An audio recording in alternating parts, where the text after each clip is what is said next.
Hello, my friend. On today's episode, I have back on the podcast again Luca Hocevar, who's such a badass. For those of you who don't know Luca, he is the owner and founder of Vigor Ground Fitness and Performance in Seattle.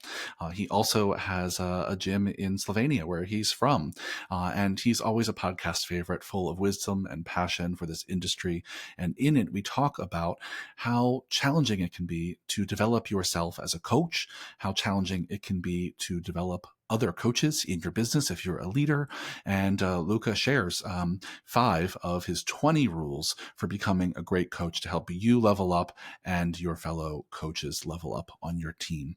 And so I think you're going to love this episode. It's one where you have to have a pen and paper ready because there's a lot of great takeaways. So hope you enjoy it. Before we dive in, I just want to give a quick reminder that we still have a few spots left to our Unicorn Society retreat in Austin, Texas, March 2nd and 3rd. We only open a few spots left, few spots for non-Unicorn Society members. And if you get back to us and hit us up before January 14th, you get early bird pricing, which means it's the cheapest it's ever going to be. So DM us on Instagram for more information, and we'll tell you all about the Austin retreat that we'd love for you to come to. Friendly reminder, also, Jordan Zayat's going to be one of our guest speakers, who is a social media and marketing superhero. So hope to see you in Austin, and enjoy this episode.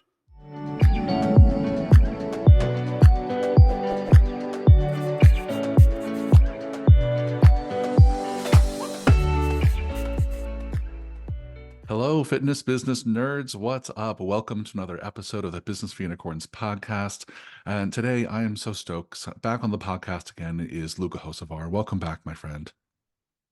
It's great to be here. Always an honor. I love being on the show. Oh, We always dabble into great things, my friend. we always do. And I always wish we have like 9 hours and we can just record like an epic, Joe Rogan length podcast. So one day we'll have to just indulge and do that. But for today, I'm really excited to have you back as always in this podcast. You're always one of our listeners' favorites. You're one of my personal favorites, just because you know this business inside and out and you approach it with a lot of integrity and heart and professionalism and passion. And that's exactly what I want on this fucking podcast. So thank you for being here and taking the time to chat as always, my friend. My Um, pleasure, brother. Before we dive in, I want to do just a quick shout out because you have an event coming up that I'm so excited for. I don't look forward to a lot of fitness summits, but I'm looking forward to yours. And you're doing the Figure Ground Fitness and Business Summit 2024. It's going to be October 10th through the 12th in Washington. And you've done this before, so tell people what they can expect. Yeah, this is actually going to be number 8 over the Wow. course of 10 years that we've went. At the beginning, it was called Changing the Game, but the last 6 have been the Vigor Summit. And it's a mix. Essentially, when I started doing these, it was like, what would I want to go to, knowing that in fitness you have coaching, and then you have the business of coaching. And Mhm. events were very much so like one or the other, Yep. right? You go and it's all training, or you go and it's kind of like all business. And the reality is that most of us, and I put myself in that category, I love coaching. I mean, that's what I Mhm. got into the game. But I do love business too. I'm an entrepreneur. I have 4 businesses. I probably do too much stuff, and it was like I didn't want to go to an event where it was just like, yeah, I want to have the person speak about some training stuff that's like, hey, this is new. This is how we're running this training, small group, personal training system. This is how we're doing this. And then there's somebody that goes, hey, this is how we're using social media to actually grow brick and mortar. This is what makes sense. This is what doesn't. And you come out and you have both the coaching and business of coaching strategies that you can implement into your life. That was the thing. And so I actually started doing a hands-on day. So Thursdays are hands-on all at Vigor, and all the presenters there are doing actual, showing stuff. Sometimes people are, Martin Rooney's doing a group training session. Everybody's going nuts, 200 people plus in a building. And so we'll have like all of Thursday is stuff that's hands-on that you can take, and it's like making you a better coach. And then Friday and Saturday is at the Hyatt's beautiful hotel on the water, and it's all lecture presentations. Again, it's a mix of things, and I try to curate kind of the speakers that personally I would want to kind of learn from, but Yep. also I say kind of reaching out and getting folks that I don't know as well, but I know that they're doing great stuff. And this year, again, the reason why we haven't done it every year is because if I can't do it great, I won't do it. Yeah. Um, And and it's a lot last of year I was work. It's a lot of yeah, work. it's a ton of, it's basically like going, this year I'm going to open another business. That's pretty much what it is. Yeah. But it was time. We got some really good sponsors that allow, you know, me to, because it's a huge investment to push it and make it as good as I believe it can be. So I'm excited about that. I really hope to see you there. I mean, it's like it's a good time of year too to be in Washington. It's an absolutely beautiful state. So Yeah. Yeah. Well, I'm so excited that you're doing it again. And I haven't been able to attend one before. So it's totally on my calendar already. So, listeners, I hope you can make it. Where can they go to find out more, Luca? well, we don't have actually a link up yet. I'll Okay. have it for you Okay. asaptual. Well, yeah, But if we have we're it by gonna the start time this promoting comes out, we'll February. put it down below. And even if it comes out after Okay, this is released, we'll put it in the podcast notes. So go check it awesome. out, my friends. And hopefully some of the Business Unicorns teams will see you there. Yeah. Yes. Well, let's dive in. So recently, I picked this topic because recently you posted on your Instagram, and y'all, if you haven't followed Luke on Instagram, go follow Luke on Instagram. What are you doing with your life? Go follow this man. But you posted recently that you've been coaching for nearly 20 years, and you put kind of 20 rules for being a great coach. And they're all brilliant. I wish if we had that 9 hour podcast, we talk about all 20. But I went in and I picked five that in my personal opinion, are things we don't talk about enough when it comes to what it means to be a great coach. And I think a lot of our listeners obviously are coaches, but also are in the business of developing coaches and creating teams of really great coaches. And I think these are things that are valuable whether you want to improve yourself, dear listener, or you're working to improve the people on your team. I picked ones I think we don't talk about enough. So let's dive in, Luca. The first one I picked that on your list of 20 rules for being a great coach, this first one of the five is to organize your own life before you try to organize someone else's. I love this one. I'll say it Mm. again. Organize your own life before you try to organize someone else's. Tell me why this is so important to becoming a great coach. I mean, it's the overused word of integrity, but let me put it this way. When you work on your own stuff, I'm even going to give a painful example for my own life in this one, right? But when you work on your own life, you become a better coach, Yeah. right? Because you speak, and again, I don't want this stuff to be in the ether or whatever, but you feel more confident and certain about things because you have done it, right? Hmm. So there's a lot of people, like for instance, you read a book and you get like a checklist of things that work. Now, you're not doing them, but you read the book. So Yep. then you're like, Michael, let's go through these 5 steps that are going to really help you in, whatever area. And there's a lot of that happening, right? Where you have to implement things into your own life and then you'll become better at helping others implement into theirs. For one reason is that you'll actually have gone through the actionable steps and you'll run into the issues. So, and let me share a story of mine too. Like I tended to be a lot more judgmental as a coach, when I looked 10 plus years ago. And Hmm.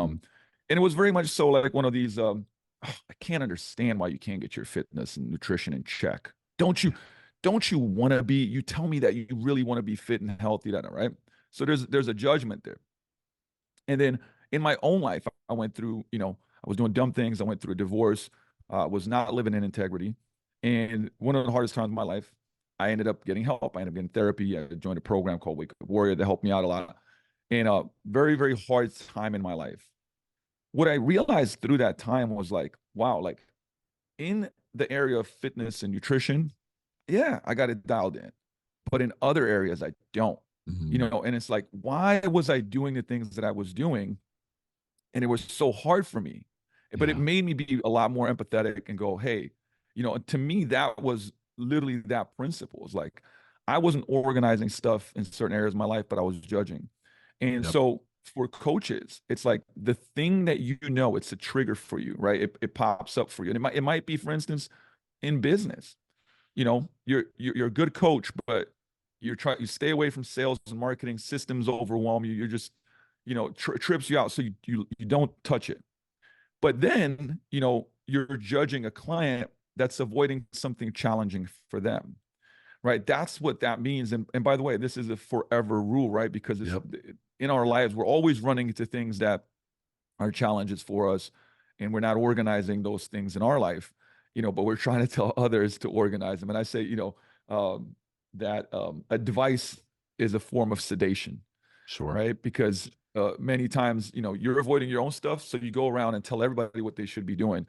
Uh, don't be that person. Yeah. I love that so much, Luca, and I put that on there as number one from your list because so often I see that attitude that you mentioned that you used to have in coaches, just why people can't get it, and just really like talking kind of nasty about their clients. When the reality is just like they haven't done this work, right? You haven't Yes, done the correct. work, and if what we're meant to do as coaches is help people work on themselves physically, mentally, from a nutrition perspective, then you got to be working on yourself. You got to know what it's like to go through those struggles, to feel it's like what it's like to be in their shoes, to learn something new, to be uncomfortable. And if you don't know what it's like, it's really hard to be like an empathetic and strategic coach. 100%. That's Yeah. exactly it. And the thing is, find another, if you have a, if training and nutrition, you own it and you're comfortable there because you've, got the deliberate practice and experience, go into something else because that's what it's like for them to Yeah. be in fitness, Yeah. nutrition. So that's really important. I'll say that I still experience this every day as a business coach, right? There's all kinds of times where I'm on calls with our Unicorn Society members, and I'll be telling them to do something, and I'll be like, "Oh, wait, do we do that at MFF?" Right? Or I'll be like, Listen, I'll raise my hand. And by the way, this is maybe we can touch on that just quickly too. yeah, I sometimes really feel I would say anxiety around that because I'm yeah, always trying to make things the best possible. But taking things from information into integration and then transformation is very, very challenging, right? And you yeah, run into a lot of stuff. And I'm like, I know that this is the way I want it to be done, but it's not there yet. And then I feel yeah, like some type of way, right? But I'm working hard to get it there, but it's not there yet. yeah, And so, but the thing is, but you have to be working on it because that will help you connect to people that are going through their own challenges of implementation, no matter what it is, right? No matter what behavior it is. Is it a a marketing skill or is it a food skill, right? yep, Or is it a business skill, whatever it may be? yeah, 100%. I love that one. So, number one on the list is organize your own life before you try to organize someone else's. Number two is coaching is more important than programming. Coaching is more important than programming. Talk this one out for us. Ooh, I know there's people probably right there pulling their hair out. Probably But mad already. yeah, mad already. But the thing is like I'm such a programming geek, that Yeah, if anybody knows me, you can say that. yeah, they know how like I'm still like I'm nerdy about this stuff on another level, right? But once you really truly realize that the coaching aspect is we can have a program that's pretty subpar, you know, and we're not gonna dive into like the 1A, 1Bs of it, but it's just, if somebody will look at it, be like, this program's okay, But if somebody coached their ass off on it, the client kept showing up, we kept shining a light on the great thing that they're doing, encouraging them, helping them kind of like put gasoline on their spark, their anchor of why they're there. The form was on point, right? They were safe, and we were doing progressive overload. After a year, right, and they kept coming, they'll have better results than that. The best program in the world, but the coaching was not great, Yeah. right? And now, what does that mean? Does that mean that you should not give a shit about programming? No, No. but No. that should what it does say is like I think that the coaching, actual skill set of coaching is so important, and it's something that you should be a lifelong learner in. You should constantly develop it. And there's if I'm not mistaken, look, the definition of what coaching is communication, problem solving, and technical expertise, right? Those three buckets. And I will say, like, you can never get too good at communication. I've studied it for a long time. I still feel like I got a long ways to go, right?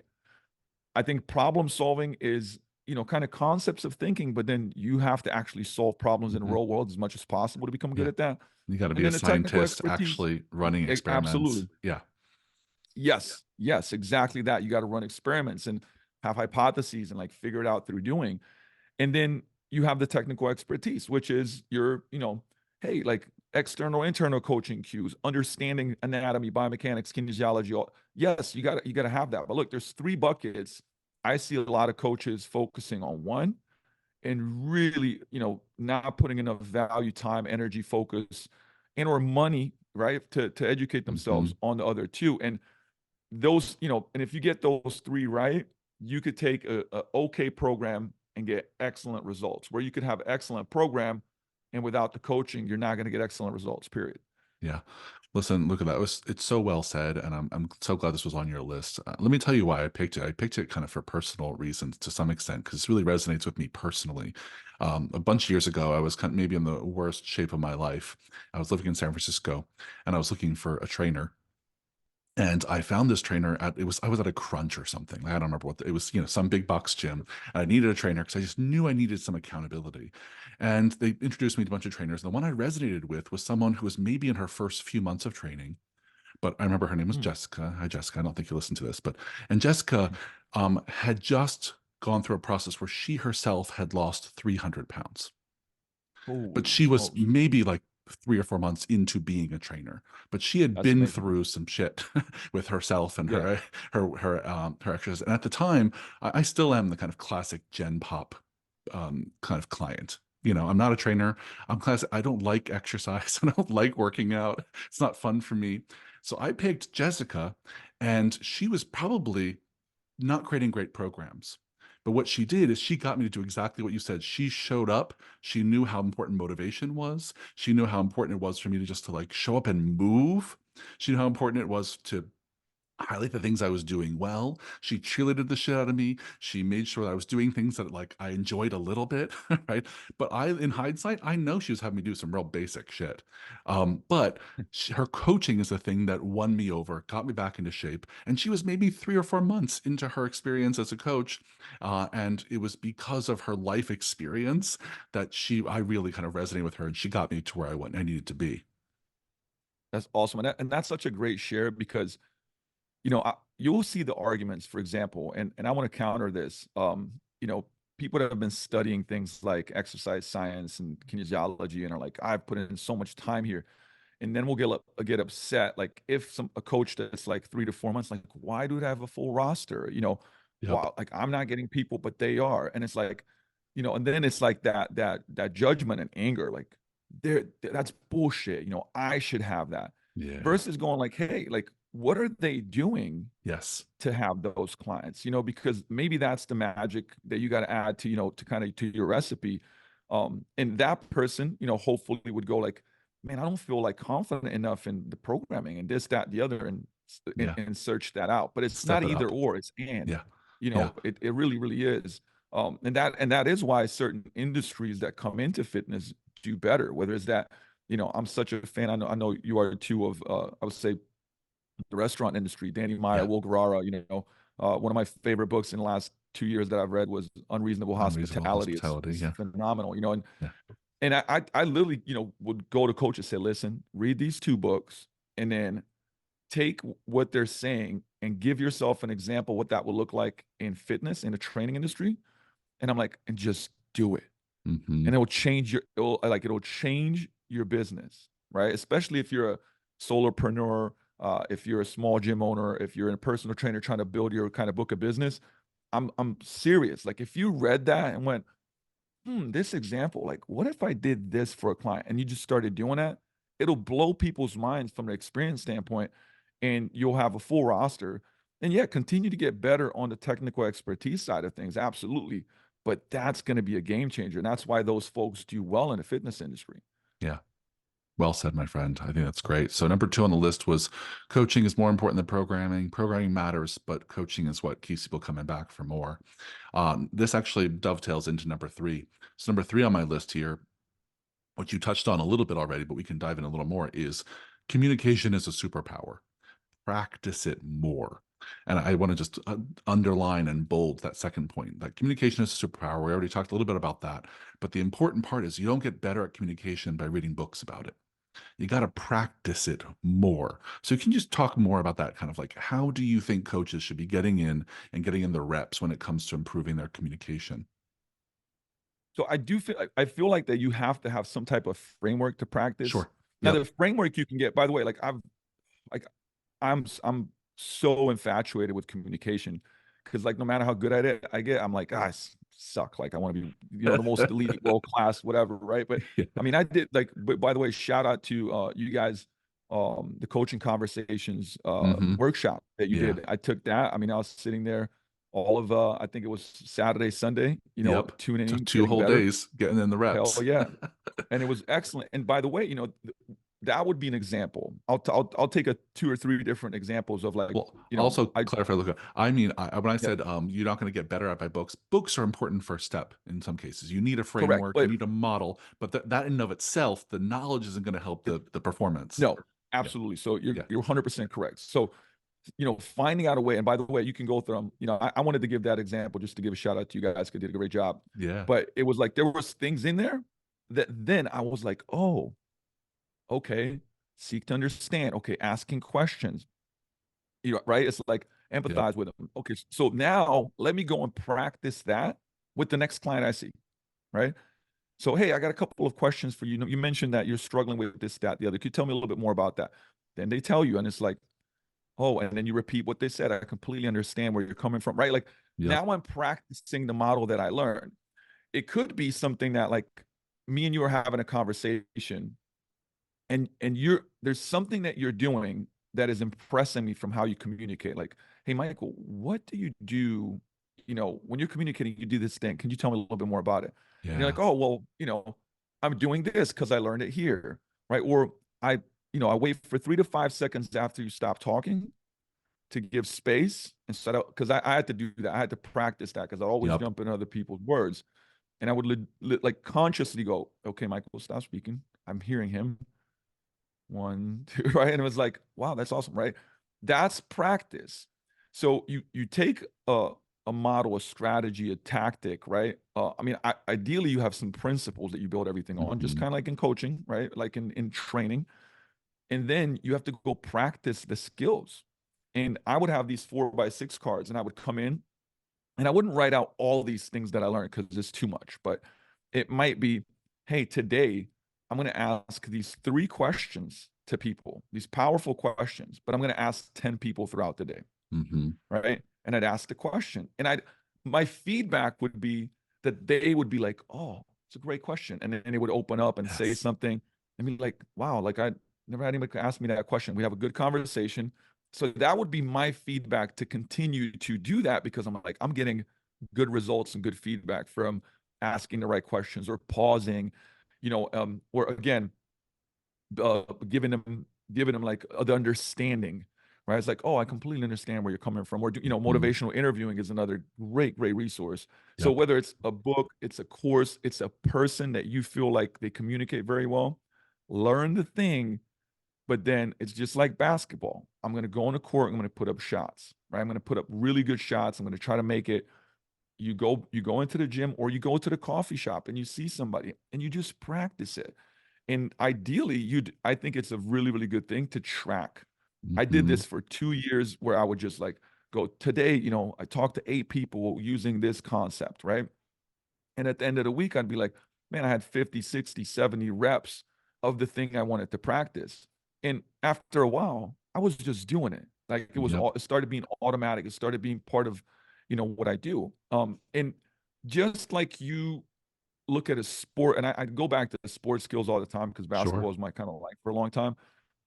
And you go, my left hand is weak. Like I can't ball handle well. So everybody drives me to the right. I got to get better at the left-handed ball handling. And you start, dribbling with your left at lunch, while you're drinking a drink. And then you go on the hmm, court and you start, I'm going to go left every time. Then I'm going to give myself a defender, right? Because now it's going to be harder. I'm going to try to steal the ball. You'd practice it and you just increase the intensity of the practice. That's exactly what you do with communication. It's the same. The foundation of building skill sets is very similar, right? Whether it's shooting a basketball or it's practicing how to get better at listening, practicing how to get better at asking questions, practicing better at having empathy and understanding and what you say when somebody shares something with you. So get your reps, and ideally, if you want to get better at it, track your reps, hmm. track your performance of communication. Yeah, I love the way you outline it, Luca. It's like it's like you're creating a program for yourself. right? You're writing a Yes. program for improving your communication skills. It's Like, this program is my designed for strat. communication skills. Exactly. I This is my love it. strategy. I'm going to track my reps. I'm going to learn lessons and make adjustments. I think it's so smart. And I also love that when you're in those coaching conversations, one of the keys that you're heading in the right direction and you're really challenging people in a positive way is when they have to do that pause that you mentioned of like, oh, no one's ever asked me that before. Good question. Like, that you're doing some good shit, but you make people pause and think differently. And the only thing I'll plus one to everything you said was for those of you who are managers out there who manage people, you can work this practice into your management. This practice Mhm. can happen in role plays during your one-on-one meetings. This can happen in team meetings with the whole team breaking apart and getting in some practice in role plays. At MFF, we used to have folks come in, the whole team come in, and we'd give them 3 by 5 index cards.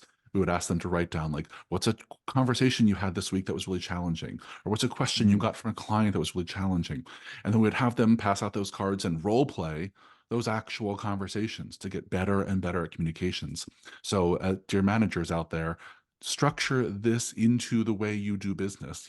Make time for this practice, if you're in a position to do so.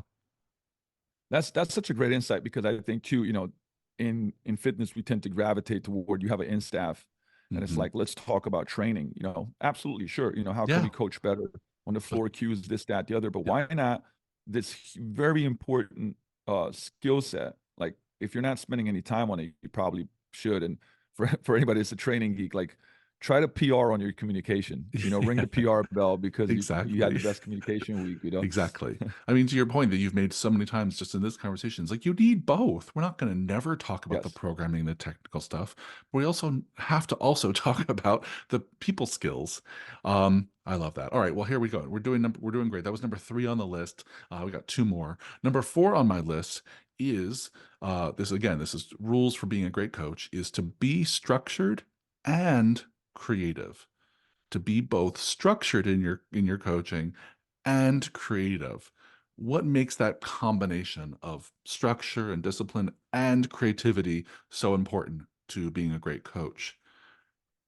I read, I'm going to give this analogy that I read that was so good when it comes to developing cars. I'll get there in a second. I think that, structure allows us to be more effective and efficient. And, the industry, like our industry is certainly one of those things that you have to get structured or you're going to lose your mind, especially when you get busy, right? Like Yeah. at the beginning, I remember, when I didn't have a lot of clients, I mean, I'd spend sometimes like an hour, creating a program for a person, right? Hmm. Um, okay, but once you have 50 clients, that's impossible. So you have to create structure. You have to create models that help you do things faster. Same thing with, structure of organization of time. When do I send back emails? Am I just sending them whenever they come in? You can Hmm. do that for a while, but that's going to be a problem, right?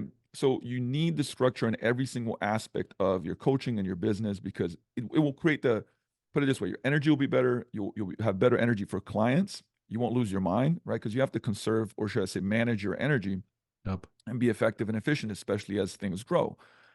But you can't lose the creativity because the creativity is the thing that helps us innovate. It's the thing that helps us push boundaries. It helps us, experiment and test something better. So we need that.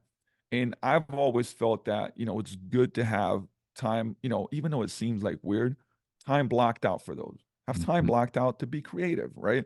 And for that, that's for instance, for me, like I have time blocked out every week to study content. What am I going to create?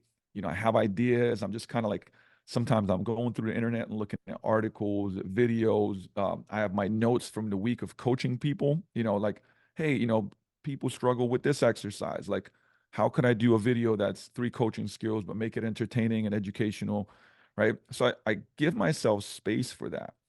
And so going to the analogy of, and I can't remember which car producer this was, but it was like, look, you have a car line that's effective and efficient and structured that Hmm. creates whatever the Tesla. Let's call it Tesla, right? Sure. And it's robots and it's like, but then the company has an innovation side, and you'll see this in cars when they go like, "Hey, this is a concept car." You see it Yep. all the time, right?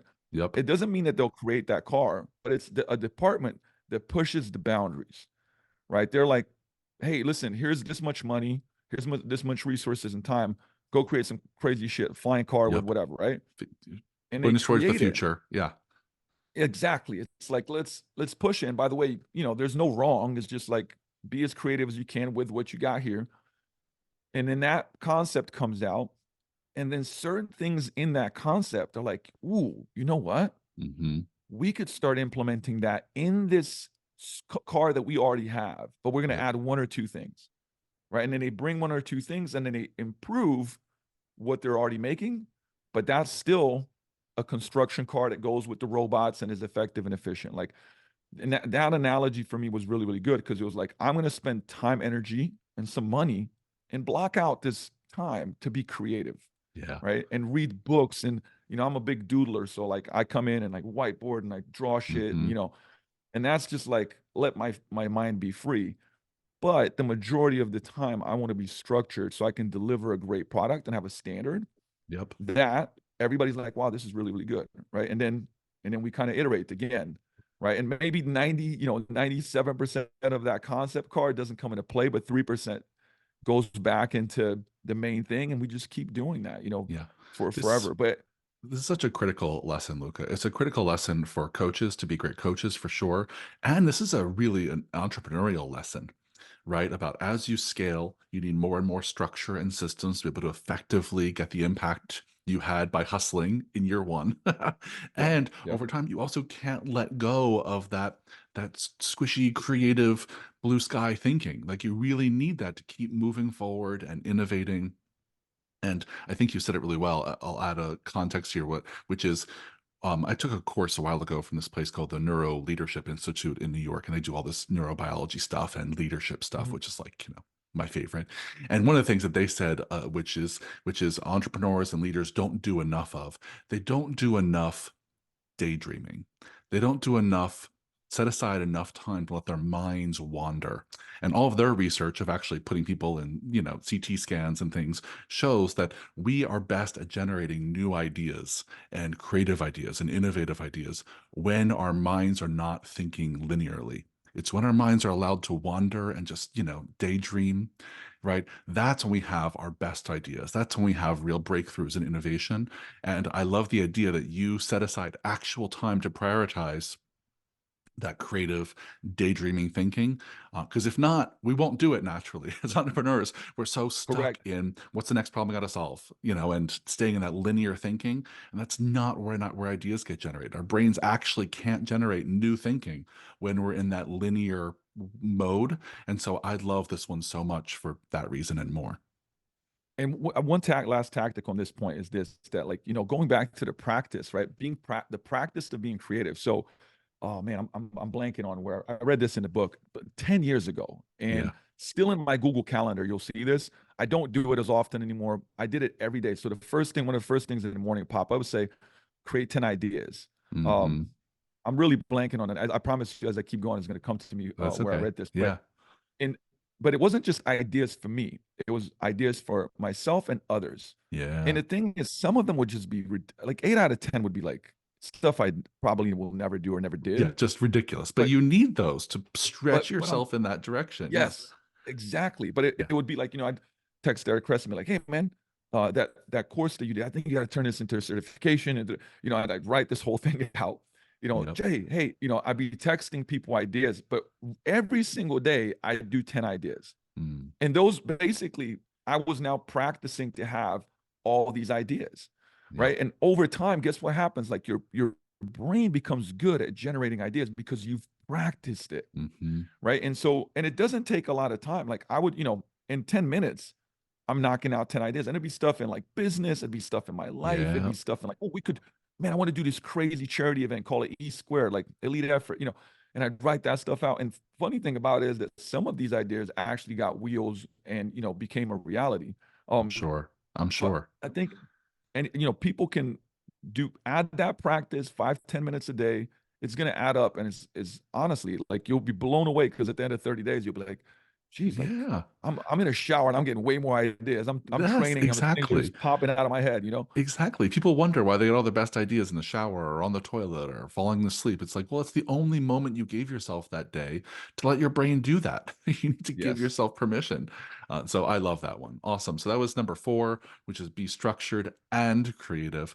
Last one, number five, we're going to bring it home with this one, which is reflection is the way forward.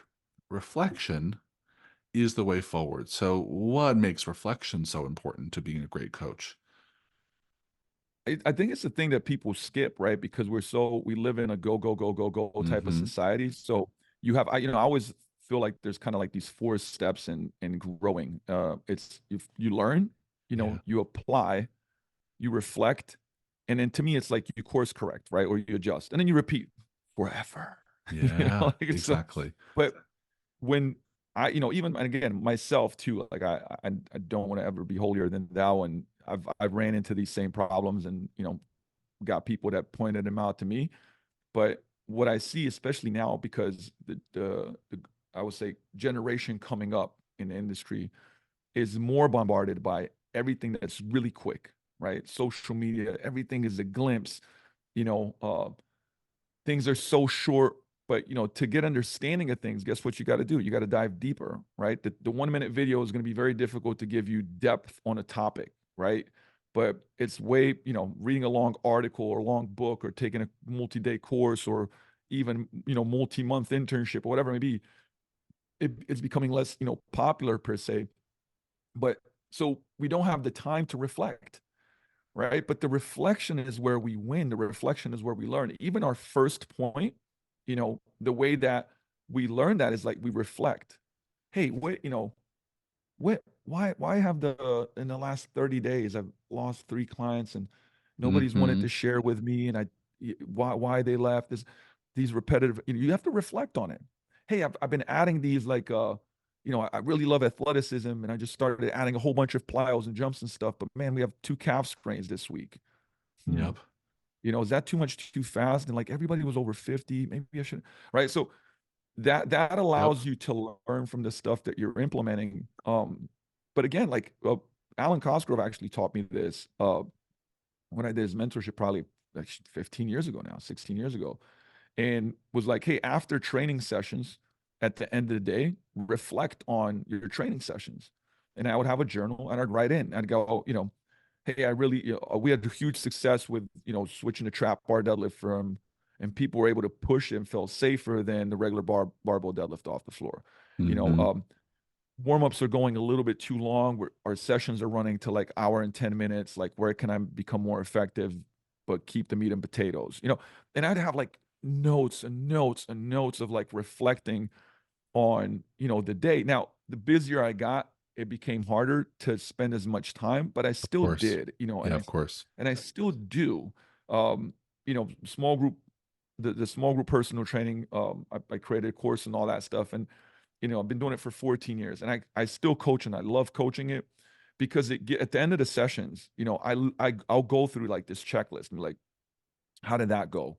I put this new thing in. If I had another 10 people and like those new people, could I still run this session? Because then I feel it's like effective as far as Mhm. the programming. How can I progress it for the person that, has been here for years? I don't want to make them kind of take a step back. So I'd go through this checklist, and it continues to help me to improve my programming, improve my coaching, that I spend enough time coaching everybody. Hey, there was 18 people in class this strength session today. That reflection is really what helps you grow, because you could get a lot of information coming in Yep. and you keep going, but you never reflect and you never stop to see the Never great actually things. process it. Yeah. Exactly. And again, you gotta, if it's important, it's like Dan John says, right? If it's important, do it every day. If it's Yeah. not important, don't do it. But reflection is something that you should have every day. And the Stoics at the end of the day would reflect on the day. Yes. As a coach, I think you can reflect on your wins. You can reflect on what went good. You can reflect on what went bad. Maybe it's just one thing, but at the end of the year, that's 365 things that you reflected on. And then the next time you make them a little bit better. And that makes a massive difference of compounding over time. Yeah, it's really gold, Luca. I think, for all the people on this podcast, listening to this podcast, people listening to this podcast are people who are lifelong learners. They're listening to this podcast because they want to keep growing and learning. And I find that having like a reflective practice in your life is one of the key ways that a lot of lifelong learners are missing the boat. They're missing out on all this learning that they can do from their experience. And there's a mountain of research that backs up everything you just said about self-reflection and reflective practices being key to learning is especially true for adult learners. As adults, the Yeah. number one way that we learn and make learning sticky and applicable is by reflecting on our own experience. So, like, I just want to give this one two giant thumbs up that listeners, you got to take all the notes that Luca just gave you and make a reflective practice for yourself. And again, for you managers, make a reflective practice for your team. Take time in team meetings and say, okay, let's reflect on this last week. What worked? What didn't work? What new clients are we taking good care of? Who's falling through the cracks? What do we like about what we're doing? What do we not like about what we're doing? All of that reflection helps at an individual level with learning and it helps with collective learning as a team. And so I think this is just gold for anyone out there who consider themselves a lifelong learner. Yeah, your point right there, as far as like how can you learn faster, Yep. is when you do a group share, and again, somebody, for example, and you look at my team or you guys' team where I'm not here always early in the mornings to observe everything. Like you can't, like you Hmm. just can't You can't see it all. learn from, you can't see and learn from everything because again, we got so many different responsibilities. But if somebody has to reflect and go like, what I noticed is, and then fill in the blank, and everybody else is like, oh, Hmm. damn, I think that's happening with me too. Hmm. Boom. Now Yep. we all have an opportunity to make something better, right? So the Yep. more shares that you get, it's like reflection gets multiplied. And I, Yes. I think and if we're all seeking to improve, and there's this joint kind of, I would say, collective of, hey, Yes. let's improve, we This can is learn faster compound because, investment, right, that we're all making yes, into the piggy absolutely, bank, right? And this is true for our clients too. If 100%. you can encourage your clients to reflect on their experience in the gym and out of the gym, you're going to help them learn faster, right? And so, like, this is just, we could do a whole podcast on this, but I think this is this is such a critical skill to have as a coach for yourself, for your clients, and then for those of you who are working on teams at the team level. This kind of reflection is just so critical. Yeah. And Anything else? So let me just repeat back the five that we covered today, and I'll ask one last question, which will be like any others you wanted to talk about. But the five we talked about, just as a recap, are again, five rules for being a great coach. Is one, organize your own life before you try to organize someone else's. Two, coaching is more important than programming. Both matter. Three, communication is a superpower. Practice it more. Number four is be structured and creative.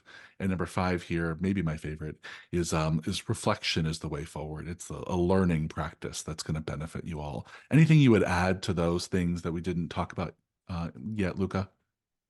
what? This is the thing that I want to add, and I've thought about this. Well, actually, I speak on it a lot now, because I think people are think a couple different ways about content. Like sometimes Mm-hmm. the true coaches are like, if you're creating, like I consider myself an absolutely obsessive true coach, right? Like, I mean, I still coach 20, 25 hours a week. I love it, right? But I do create a lot of content. And this idea that like I feel like wherever you are in a space, if you're starting off, document what you do. Mm, And if you're at first year as a coach, this will help you develop your writing skills, your speaking skills, but what it will also do, it will make you reflect and clarify your beliefs around mm-hmm. training, or Yeah. again, or beliefs around coaching, and sharing them. Now you could do it through Twitter, through if you prefer to write more, if you want to go longer form, you go blogs, you could do shorter video, longer video. I really encourage it, and to block time out, because some of the things we talked about, you'll practice that skill by creating content and being useful to the person that consumes it. So, you know, I think it makes you a better coach, Mm-hmm. right? If you do it for the right reasons, right? It makes you a better coach. It's creating relational equity, and it's sharing useful value online, or whoever the audience, the eyeballs, that you get. And again, it helps you to, because when you do this stuff and you put it out in the world, every person goes like, Hmm. should I write that? Like, do what would I really, you actually stop and you think about it. Hmm. And you're like, well, I can't write this much. I have to make it more concise. I have to make it in 3 to 5 points. So it actually makes you better, and it makes you think, and it makes you reflect.